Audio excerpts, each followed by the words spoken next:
Assalamualaikum warahmatullahi wabarakatuh. Alhamdulillah wassalatu wassalamu ala rasulillah wa ala alihi wa ashabihi wa man ba'd. Aihwafillah, mari kita lanjutkan kajian ke-6 Sirah Nabawiyah bab 1 halaman 35.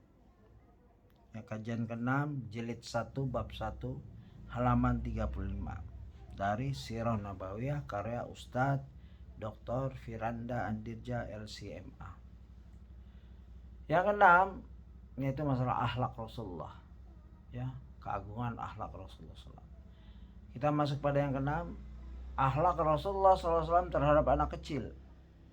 Akhlak Rasulullah SAW terhadap anak kecil ini penting sekali, ya, bagi bapak-bapak, guru, dai, mubaligh, semua, ya, yang mempunyai anak, yang mempunyai adik-adik yang masih kecil, penting sekali. Beliau menulis di antara contoh sifat sayang dan sabarnya beliau Rasulullah SAW terhadap anak-anak adalah kisah di mana beliau menggendong cucunya Umamah binti Abu Al-As dalam salat beliau di hadapan para sahabat radhiyallahu anhu. Ini lihat Sahih Al-Bukhari nomor 516, ya.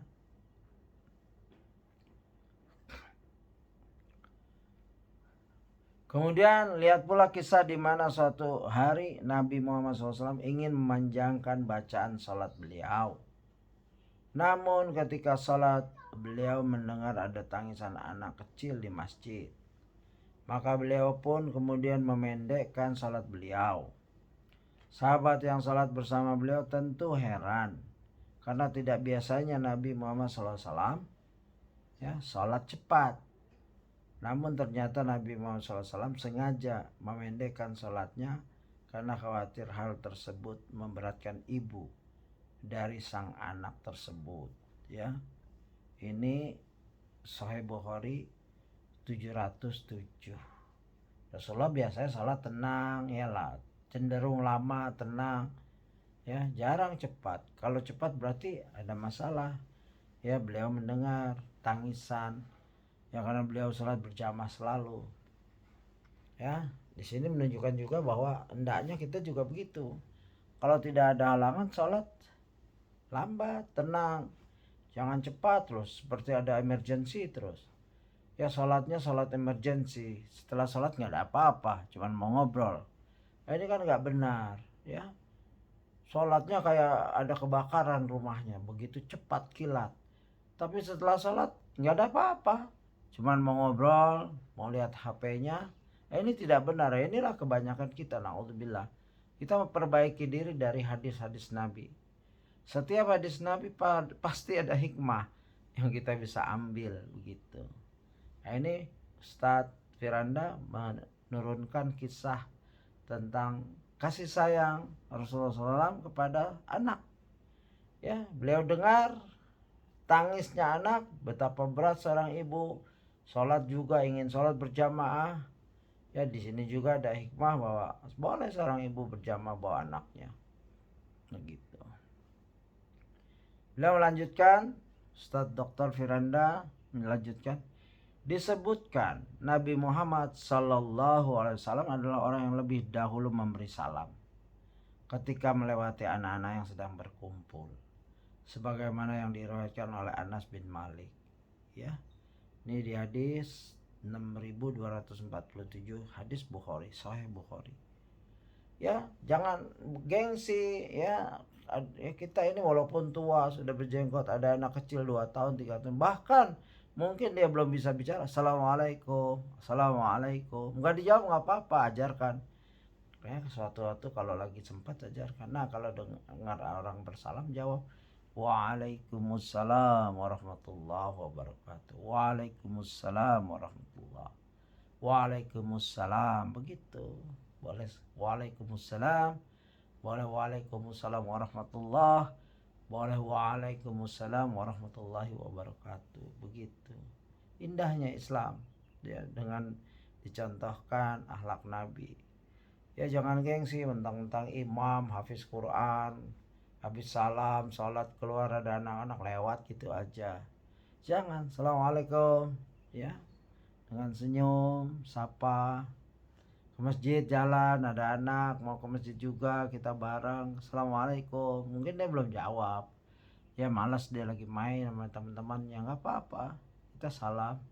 Lama-lama dia heran, oh lama-lama dia dapat ilmu. Kalau ada yang salam jawab waalaikumsalam ya, mungkin masih cadel masih berantakan, nggak apa-apa ya, begitu. Kita lanjut. Pada kisah lainnya disebutkan ketika Nabi Muhammad SAW sedang berkhutbah, tiba-tiba datang Hasan dan Husain radhiyallahu anhuma yang mengenakan baju baru. Namun ketika berjalan Hasan dan Husain radhiyallahu anhuma terjatuh. Ya, Rasulullah sedang khutbah. Lalu cucunya datang menghampiri dengan baju baru mungkin. Ya, seorang cucu ingin melihatkan pakaian yang baru kepada kakeknya, jidnya. Ya, indah sekali. Ya, sejarah Islam itu indah sekali jika dibahas. Apalagi sumbernya sahih. Ya, kita lanjutkan. Nabi Muhammad SAW yang tidak tega melihat mereka. Ya, ingat Rasulullah lagi khutbah. Ya, yang tidak tega melihat mereka pun kemudian menghentikan khutbahnya. Ya, kenapa? Karena cucunya ingin menghampirinya, mungkin lari kecil, jatuh. Ya, Rasulullah tidak tega, lalu khutbahnya dihentikan, lalu menggendong keduanya. Lalu beliau kembali berkhutbah sambil menggendong keduanya. Coba lihat, khutbah kan lagi ya pelajaran. Mungkin khutbah Jumat atau khutbah, tidak dijelaskan di sini khutbah apa. Mungkin ada syarah lain. Yang jelas di stop khutbahnya ambil cucunya gendong ya, kiri kanan mungkin. Ya begitu. Indah bukan? Ya, itu pada lihat Sunan Abu Daud nomor 1109 dinyatakan sahih oleh Syekh Al-Albani dalam ta'liqnya. Ya, Sunan Abu Daud itu. Ini indah. Tidak tegang. Lagi khutbah ada cucu dekati tegang, mukanya masam, tidak. Contoh Rasulullah. Ya, begitu kasih sayangnya Rasulullah. Ya. Disebutkan juga bahwa suatu hari ketika Nabi Muhammad SAW sedang sujud dalam salatnya, tiba-tiba datang Hasan Husain. Ya, Hasan Husain ini selalu berdua, radhiyallahu anhuma. Naik ke punggung beliau, Hasan abangnya, Husain adiknya. Naik ke punggung beliau SAW. Hal itu menjadikan beliau SAW sujud lebih lama dari sujud yang lainnya, dari sujud-sujud yang lainnya. Ya, Rasulullah sujudnya lama, tapi ini udah terkenal Rasulullah sujudnya lama, ini lebih lama lagi. Salah seorang sahabat yang heran kemudian mengangkat kepalanya. Ini nggak boleh sebenarnya ya. Tapi kasus seperti ini mungkin Rasulullah sakit, pingsan kan bisa. Boleh ya. Kalau selain kondisi itu tidak boleh. Ya. Mengangkat kepalanya untuk melihat apa yang terjadi ya, begitu pekanya sahabat. Gerakan-gerakan yang agak beda dengan kebiasaan Rasul, langsung ditanya apakah ini dalil, apakah turun wahyu, apakah banyak sekali. Begitu sifat sahabat memperhatikan Rasulullah. Semua gerak Rasulullah, ucapan itu pelajaran. Diamnya, bicaranya, bergeraknya itu pelajaran. Indah sekali ya. Begitu. Mengecek nih sahabat, angkat. Dan melihat salah seorang cucu beliau, ya kan tadi dua, tapi salah seorangnya, ya cucu beliau sallallahu alaihi wasallam sedang berada di atas punggungnya. Namun banyak para sahabat yang lain, ya, yang tidak tahu apa yang terjadi. Maka setelah selesai sholat, mereka pun bertanya kepada Nabi Muhammad sallallahu alaihi wasallam. Ya satu sahabat saja tuh ya adik, beritanya seperti itu. Ya melihat keadaan Rasulullah SAW. Begitu cintanya para sahabat tuh pada Rasulullah SAW. Dilihat sujud lama, kenapa ya? Sujud Rasulullah lama, tapi ini lebih lama. Rupanya ada cucunya sedang di punggung beliau sallallahu alaihi wasallam.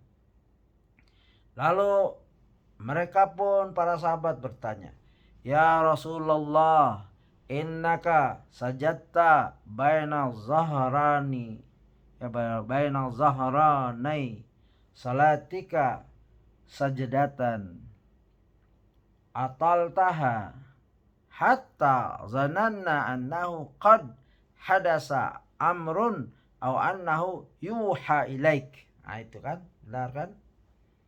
Ya. Apa artinya? Wahai Rasulullah, Anda tadi sujud dalam sholat dalam waktu yang lama, sehingga kami mengira jangan-jangan terjadi suatu hal atau telah diturunkan wahyu kepadamu. Ya, begitu sahabat sifatnya, bertanya. Kalau ada yang beda, bertanya. Wahai Rasulullah, Anda tadi sujud dalam sholat dalam waktu yang lama, sehingga kami mengira jangan-jangan terjadi suatu hal atau telah diturunkan wahyu kepadamu. Apa jawab Nabi? Maka Nabi Muhammad SAW mengatakan, kullu dzalika lam yakun walakinna benir tahallani fakarihtu an uajjilahu hatta yaqdiya hajatahu. Jawab Rasulullah SAW, bukan karena itu semua, yaitu nggak ada terjadi apa-apa padaku dan wahyu juga tidak turun saat itu. Akan tetapi cucuku menjadikan aku sebagai tunggangannya, sehingga aku tidak mau membuatnya terburu-buru hingga ia selesai dari bermainnya. Indah sekali, dalam keadaan sholat Rasulullah bisa bermain dengan cucunya, bisa membagi kebahagiaan ya kepada cucunya dalam keadaan sholat menyembah Rabbnya. Ini keindahan yang tidak bisa digambarkan dengan kata-kata sebenarnya. Itulah Islam, itulah akhlak Rasulullah. Dan inilah sejarah pentingnya kita baca hadis, kita nikmati, kita bayangkan, walaupun nggak seperti nonton movie, tapi hadis itu kadang-kala lebih, imajinasi itu lebih dari vision, ya. Khayalan ini lebih vision, lebih luas. Kita membayangkan Rasul nggak perlu ada kartunnya, ya, sandiwaranya, filmnya, nggak perlu. Baca hadis, kalau memang artinya sudah tepat diterjemahkan oleh ustadz yang mumpuni, ya kita nikmati bahasa Indonesia. Kalau bisa bahasa Arab, alhamdulillah, ya kita dapat zauk, rasa yang indah sekali. Ya, bukan karena semua itu, ya bukan karena itu semua, ya. Kamu khawatir panjang tadi sujudnya, bukan karena itu semua, yaitu ada apa-apa padaku atau wahyu kepadaku, tidak. Akan tapi cucuku menjadikan aku sebagai tunggangannya, sehingga aku tidak mau membuatnya terburu-buru hingga ia selesai dari bermainnya. Ya, ini hadis riwayat An-Nasa'i 1141. Ya, dinyatakan sahih oleh Al-Albani dalam takliknya. Ya, Imam Ahmad juga hadis terakhir ini, ya kalau saya tidak salah dalam musnadnya, ya, tapi ini cukup hadis riwayat Nasa'i, ya 1141. Ya, tambah kita baca akhlak Nabi, tambah kita tahu karakter atau diri kita. Coba kalau kita dikitukan, mungkin sudah kita tepis cucu kita, anak kita, ya kita turunin, ya apalagi mau kerja dan lain-lain, ya kan. Ya kalau mau kerja mungkin kita boleh, tapi kalau lagi tidak ada apa-apa, ya kasih mereka bermain. Makanya anak-anak tidak boleh dijauhkan dari masjid. Ya ini salah satu hikmahnya, ada contohnya, cuman diatur, jangan terlalu berisik, ya begitu. Kalau dia sekedar gelendotan, ya naik ke pundak kita, ke punggung kita, kita pangku, ya Rasulullah sholat menggendong, begitu. Ya indah sekali Islam, tidak kaku karena kejumudan, karena kebodohan. Tapi kalau baca Quran, baca hadis yang benar, kelihatan ya. Ilmu itu akan merubah sikap yang kaku jadi lembut, lemah lembut, sebagaimana dasar Islam itu lemah lembut. Kalau ada yang kaku keras, orang takut. Islam tuh gara-gara kitanya yang salah menerjemahkan Islam yang Rasulullah ajarkan. Begitu. Kita lanjutkan, beliau Ustadz Dr. Firanda menulis, bayangkan bagaimana Nabi Muhammad SAW membiarkan anak-anak di punggungnya hingga anak tersebut puas dan senang, meskipun harus mengorbankan para sahabat yang akhirnya sujud dalam waktu yang lama. Ini boleh ya, seorang Nabi. Pada kisah lainnya disebutkan bahwa Anas bin Malik radhiyallahu anhu memiliki adik yang memiliki peliharaan burung yang selalu diajak bermain. Suatu hari Nabi Muhammad SAW pernah pergi ke rumah Anas bin Malik radhiyallahu anhu yang merupakan pembantu beliau. Ia menunjukkan betapa tawaduknya Nabi Muhammad ya. Ini menunjukkan betapa tawaduknya Nabi Muhammad SAW yang berkunjung ke rumah pembantunya. Ini masalah ini memang masalah kita ini. Kalau kita udah di posisi udah jarang mengunjungi pegawai kita, dan ya itu mungkin nggak usah jauh-jauh, diri saya seperti itu, belum sanggup seperti Nabi. Ya, kita dikunjungi terus tapi tidak pernah mengunjungi. Ustadz Kibar dikunjungi terus tapi tidak pernah mengunjungi, ya itu biasa lah. Yang mudah-mudahan Allah memaafkan kelemahan kita. Kalau Nabi mengunjungi pekerjanya, ya Anas bin Malik, pembantu beliau.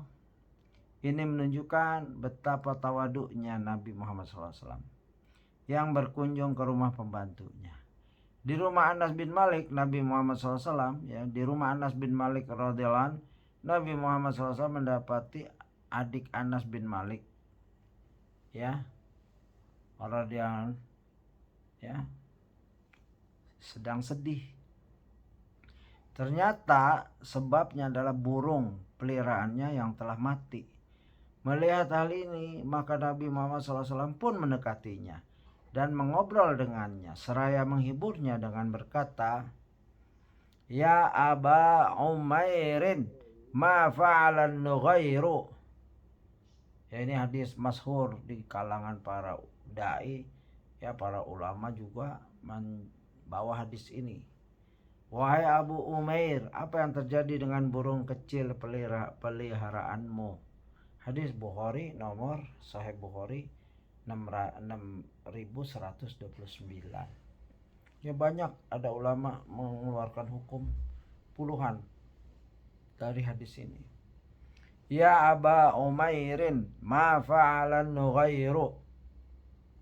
Wahai Abu Umair, wahai Aba Umair, ya wahai Aba Umair. Ya, apa yang terjadi dengan burung kecil peliharaanmu itu? Begitu. Rasulullah bicara dengan anak kecil, apalagi dalam keadaan sedih, mudah-mudahan bisa menghibur dari tegurannya itu. Ya. Para ulama menyebutkan bahwa umur adik Anas bin Malik saat itu masih kecil, mungkin di bawah 5 tahun, ya. Balita, ya. Batita, bawah ya mungkin di bawah 5 tahun, balita. Namun Nabi Muhammad SAW berusaha menurunkan levelnya agar bisa berbicara dan menghibur anak tersebut. Tentu berbeda dengan apa yang terjadi pada sebagian orang tua yang memiliki titel, pangkat, dan jabatan yang tinggi. Mereka bahkan ingin agar anak-anak yang masih kecil menghormati dengan segan kepadanya sebagaimana orang lain pada umumnya. Subhanallah. Tidakkah mereka mencontoh bagaimana sikap Nabi Muhammad SAW terhadap anak-anak? Ya, dengan merendahkan diri bersama, menyamakan level dengan anak-anak, itu tidak akan menjadi rendah. Ya tetap direktur, presiden direktur, atau JM, general manager, jumpa anak kecil, dia ngobrol dengan anak kecil, nggak akan rontok ya pangkatnya, enggak. Kepala sekolah ngobrol sama anak TK, anak SD, anak KB, tidak akan rontok pangkat kepseknya atau tua yayasan, pembina, tidak. Nah, ini contoh Nabi yang begitu mulia. Hamba yang paling mulia yang diangkat oleh Allah SWT, pencipta alam semesta, ngobrol sama anak di bawah 5 tahun, tidak akan hilang kerasulannya. Ya, apalagi dia berusaha menghibur anak yang sedang sedih, kehilangan mainannya, kehilangan burungnya, ya, mati burungnya, begitu. Ya mungkin susah kita, tapi berusaha mencontoh itu. Ya, contoh yang abadi, ya diabadikan dalam kitab Sahih Bukhari dan lain-lain. Ya, kalau ini dalam tadi ya Bukhari 6129. Ya, indah. Ya, Islam itu indah. Lalu kita masuk nomor 7 dari sifat Rasulullah, yaitu tawadhu. Nabi Muhammad SAW adalah orang yang sangat tawadhu dan jauh dari kesombongan. Lihatlah, jika beliau duduk bersama para sahabat, maka tidak ada perbedaan antara beliau, ya, SAW, dengan mereka radhiyallahu anhum. Beliau SAW duduk di tempat yang sama tanpa ada yang menonjol sedikit pun daripada sahabat-sahabatnya. Beliau juga memakai baju yang sama yang dipakai oleh para sahabatnya.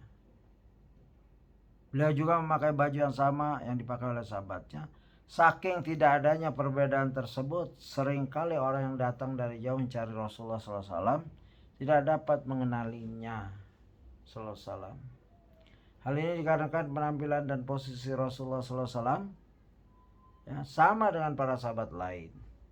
Tentu ini menunjukkan bagaimana ketawaduan beliau SAW. Karena hal inilah akhirnya para sahabat memberi ide agar Nabi Muhammad SAW duduk di tempat yang lebih tinggi, sehingga orang-orang yang datang dapat mengenal beliau SAW. Ya, Nabi diberi tempat tinggi agar mudah orang mengenalnya, karena seringkali orang tidak kenal mana yang Nabi. Ya, begitu. Abu Dzar dan Abu Hurairah berkata, ya, dengarkan ini baik-baik hadis atau athar. Kana Rasulullah sallallahu alaihi wasallam yajlisu baina ashabihi fayaji'ul gharibu fala yadri ayyuhum huwa. Fatalabna ilaih an naj'ala lahu majlisan ya'rifuhul gharibu idza atahu qala fabanayna lahu dukkanan min tinin kana yajlisu alaih. Ya, jelaskan di sini Rasulullah SAW duduk di tengah para sahabatnya. Maka datanglah orang yang asing, ya, orang asing. Lalu ia pun tidak tahu mana Nabi di antara orang-orang yang sedang duduk. Maka kami pun meminta kepada Nabi agar kami buatkan bagi Nabi suatu tempat duduk yang jika orang jauh datang maka akan mengenali beliau.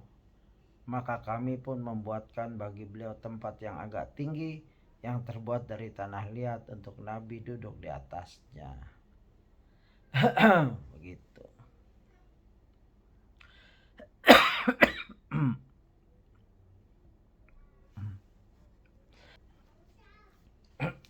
Ya. Jadi Rasulullah duduk di tempat yang agak tinggi karena bukan ingin sombong, tapi sahabat yang mengusulkan, minta izin agar mudah dikenali, bukan ingin berbeda, ya, begitu, agar mudah dikenali bagi orang asing yang datang. Ini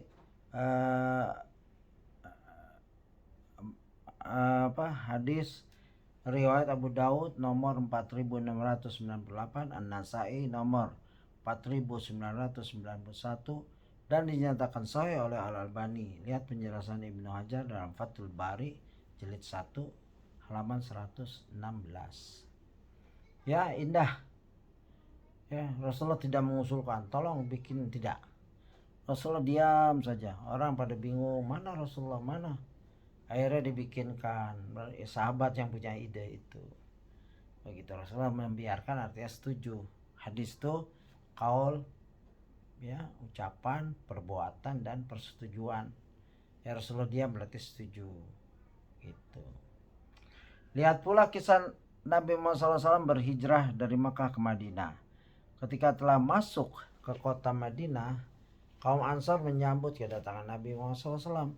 Dan Abu Bakar radhiyallahu anhu, ya, menyambut Nabi Muhammad SAW dan Abu Bakar radhiyallahu karena Rasulullah berhijrah bersama sahabat tercintanya itu Abu Bakar, pendamping setia di goa dan lain-lain. Namun sebagian kaum Ansar yang belum pernah melihat Nabi Muhammad SAW menyangka bahwa Abu Bakar radhiyallahu anhu adalah Nabi dan Nabi Muhammad SAW adalah Abu Bakar, ya, terketukar ini. Gitu. Ketika mereka berdua istirahat di saat matahari yang sangat terik, Abu Bakar radhiyallahu anhu menaungi Nabi Muhammad SAW dengan selendangnya. Ya, lantas orang-orang pun mengetahui yang mana Rasulullah SAW. Ya, begitu. Ini hadis, lihat hadis riwayat Bukhari nomor 396. Ini inisiatif kemuliaan akhlak Abu Bakar radhiyallahu anhu. Ya, Nabi tidak memintanya, menyuruhnya, tidak. Ya, jalan aja sama-sama. Para sahabat Ansar sampai nggak bisa bedakan. Tapi Abu Bakar karena akhlaknya agung juga, ya, akhlak yang tinggi dan hormat takzim kepada Rasulullah SAW, berinisiatif menutupi dengan selendangnya. Baru orang-orang tahu, oh itu yang ditutupi yaitu Nabi Muhammad SAW, yang menutupi adalah Abu Bakar. Ya, Abu Bakar itu panggilan hatinya. Ya, begitu. Intinya Nabi Muhammad SAW tidak dengan sombongnya mengatakan bahwa beliau adalah seorang Rasul. Tidak. Beliau SAW hanya diam, dan ini menunjukkan bagaimana tawaduknya beliau. Ya, nggak perlu declare tentang kemuliaan diri kita. Kalau kita orang mulia nggak begitu. Orang mulia tawadu, diam, orang lain tahu bahwa ini orang mulia. Ya, Abu Bakar tahu, ya. Abu Bakar radhiyallahu anhu tahu diri bahwa dia bukan nabi. Ya, makanya dia mencontohkan, ini nabi, saya bukan. Ya, begitu. Enggak sampai Nabi menunjukkan. Nabi pun diam saja, enggak apa-apa disangka Abu Bakar. Nabi diam, itu keikhlasan Nabi. Ya, Nabi disangka Abu Bakar, diam saja. Coba kalau kita dalam posisi itu, mungkin udah ngamuk-ngamuk. Ya, sama sahabat kita, naudzubillah, insyaallah kita terlindungi dari hal itu. Ya, seorang dai mau ceramah tapi yang dihormati asistennya atau ikhwannya pasti agak nggak enak, ya. Ya, banyak itu kisah seperti itu. Tapi insyaallah dai-dai yang ikhlas karena Allah kan biasa saja, tidak mengurangi niatnya untuk berdakwah. Ya. Kita lanjutkan tulisan beliau, Ustadz Dr. Firanda Andirja LCMA Hafizahullah.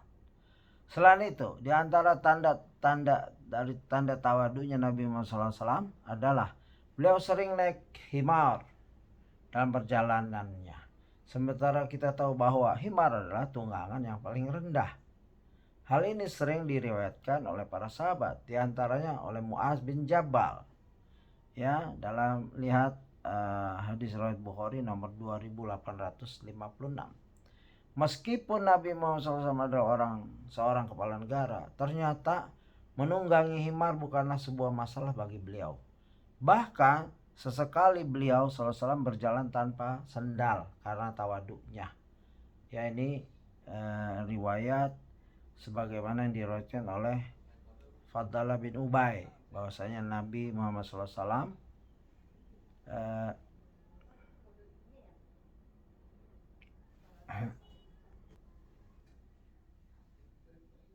ya, Nabi Muhammad SAW memerintahkannya untuk berjalan tanpa alas kaki sesekali. Lihat Sunan Abu Daud nomor 4160, dinyatakan sahih oleh Al-Albani. Jadi memang ada perintah dari Nabi, ya, gitu. Hal ini tidak lain karena, ya, kembali pada bahasan, karena Nabi Muhammad SAW adalah orang yang sederhana, tawadu, dan tidak sombong. Oleh karenanya Nabi Muhammad SAW pernah bersabda,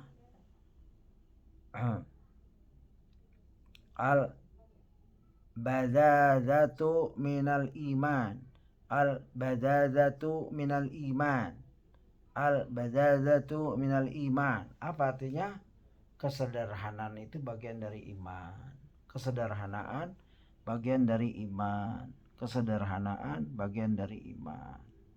Ya, di sini keindahan Islam. Islam itu mengajarkan umatnya sederhana. Jangan terlalu mewah. Jangan selalu ingin berbeda, tampil beda. Ya, biasa saja, tawadu bersama rakyat jelata dan lain-lain. Ya. Oleh karena itu, sikap Nabi Muhammad SAW ini mengajarkan kepada kita untuk tidak selalu tampil dengan mewah.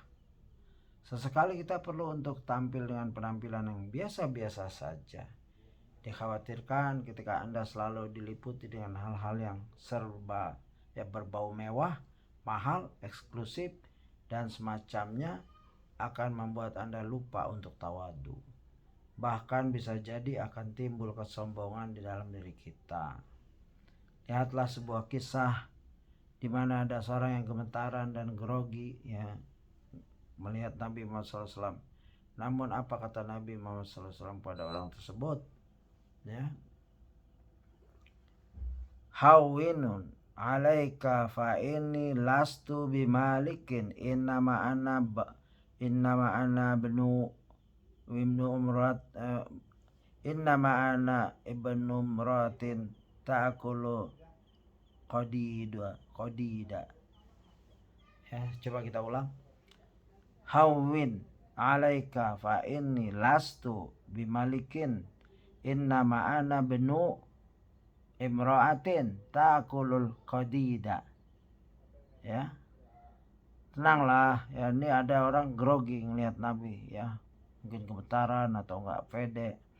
Tenangkan dirimu. Sungguhnya aku bukan seorang raja. Rasul itu bukan seorang raja, dan dinyatakan di sini. Tenangkan dirimu. Sungguhnya aku bukan seorang raja. Aku hanyalah anak seorang wanita yang memakan daging yang dikeringkan. Sederhana itu makanan yang sederhana, artinya daging yang dikeringkan pada saat itu mungkin sederhana. Begitu.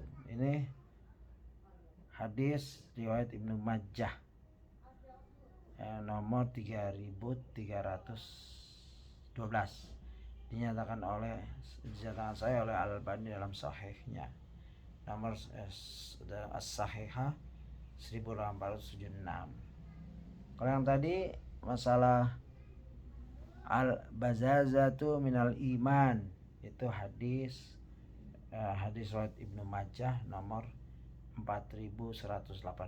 Dinyatakan saya oleh Al-Albani dalam ta'liqnya. Indah Rasulullah itu. Enggak pengen orang gemeteran menghadapi beliau. Beliau bukan raja, beliau hamba Allah yang paling tawadu di muka bumi ini. Hamba Allah yang paling indah akhlaknya di muka bumi ini, yang patut kita menirunya. Begitu. Nabi Muhammad SAW tidak menjadi mentang-mentang sombong. Ini Ustadz nulisnya mentang-mentang, artinya petantang petenteng gitu, bahasa Betawi mungkin. Di hadapan orang tersebut, justru Nabi Muhammad SAW menenangkannya agar orang itu merasa akrab dengan beliau. Sallallahu alaihi wasallam. Beda kali dengan kita ini. Kalau orang gemeteran sama kita, tambah kita bikin, dibusungkan dada, digedekan kepala, dimekarkan hidung, sehingga orang mau tambah takut, begitu. Lihatlah pula kisah Ibnu Mas'ud radhiyallahu anhu yang melihat Nabi Muhammad SAW tidak tidur di atas tikar yang kemudian membekas di tubuhnya. Ibnu Mas'ud radhiyallahu anhu pun menyarankan agar dibuatkan tempat yang lebih nyaman untuk beliau tidur. Maka Nabi Muhammad SAW mengatakan, Mali wali dunya ma'ana fid dunya illa karakibin istadalla tahta syajaratin summa raha wa tarakaha. Mali walid dunya. Apa urusanku dengan dunia? Begitu, Apa urusanku dengan dunia? Aku di dunia tidak lain seperti musafir. ma'ana fid dunya ila karakabin. Ya, seperti musafir yang bernaung di bawah pohon, ya. Istadalla tahta syajarah. Bernaung, musafir, capek mungkin, penat, bernaung di atas pohon, di bawah pohon. Ya, yang bernaung di bawah pohon. Setelah itu pergi dan meninggalkannya. Ya. Tsumma raha wa tarakaha. Begitulah dunia. Bentar istirahat terus kita akan meninggal. Semua. Kalau Nabi aja yang Allah cintai, ya, meninggal, apalagi kita. Ya, nggak ada Nabi satupun yang kekal abadi. Begitu. Ini hadis riwayat Tirmidzi nomor 2377. Dinyatakan sahih li ghairi oleh Al-Albani dalam Sahih At-Targhib wa Tarhib 3282. Jadi jelas dunia di sisi Nabi hanya seperti itu. Sungguh ketawaduan luar biasa yang Nabi Muhammad SAW ajarkan kepada kita. Kita ini telah melewati beberapa tahapan kehidupan dunia.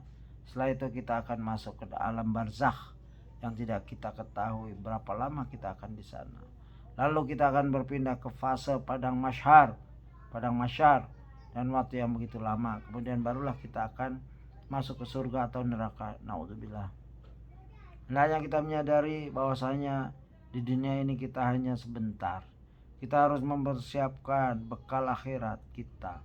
Jangan sampai waktu yang sebentar ini menjadikan kita merugi di akhirat kelak, di mana itulah tempat yang akan kita tuju. Semoga kita masuk jannah dan dijauhi dari neraka. Intinya, ada banyak contoh-contoh dalam kehidupan Nabi Muhammad SAW yang menunjukkan bagaimana ketawaduan beliau. Lihatlah rumah beliau SAW yang kecil dan sempit. Saking sempitnya untuk sholat malam pun Nabi Muhammad SAW harus memegang kaki Aisyah radhiyallahu anha yang tidur di depannya agar ia melipat kakinya sehingga Nabi Muhammad SAW bisa sujud.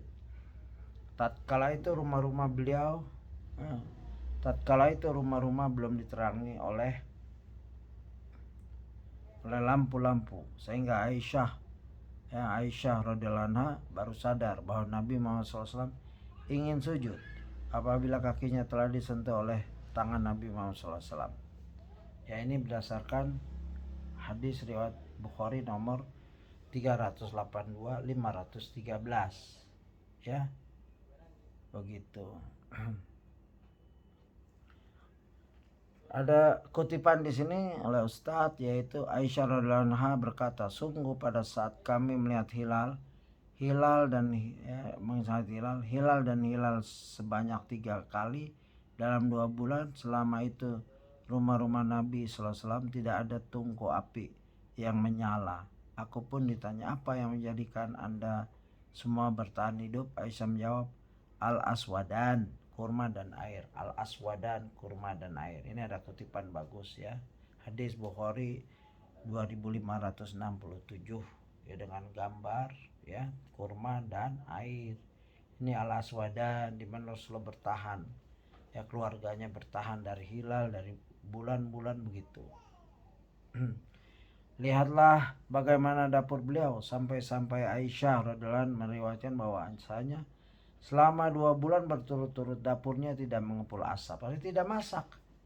Ketika ditanya apa yang mereka makan selama itu, Aisyah radhiyallahu anha menjawab bahwasanya mereka hanya makan kurma dan air berdasarkan hadis riwayat Bukhari 2567. Subhanallah, ketawaduan yang luar biasa ya. Adapun kita, rumah yang besar, kamar yang besar, selalu ada makanan, namun sayangnya kita jarang atau bahkan tidak pernah salat malam. Semoga Allah Subhanahu wa ta'ala mengampuni kelalaian kita ini ya. Demikian, nanti kita lanjutkan pada kajian yang ke-7 insyaallah. Kita tutupkan, semoga kita dapat mengamalkan, itu yang penting. Subhanakallahumma wa bihamdika asyhadu an la ilaha illa anta astaghfiruka wa atubu ilaik. Assalamualaikum warahmatullahi wabarakatuh.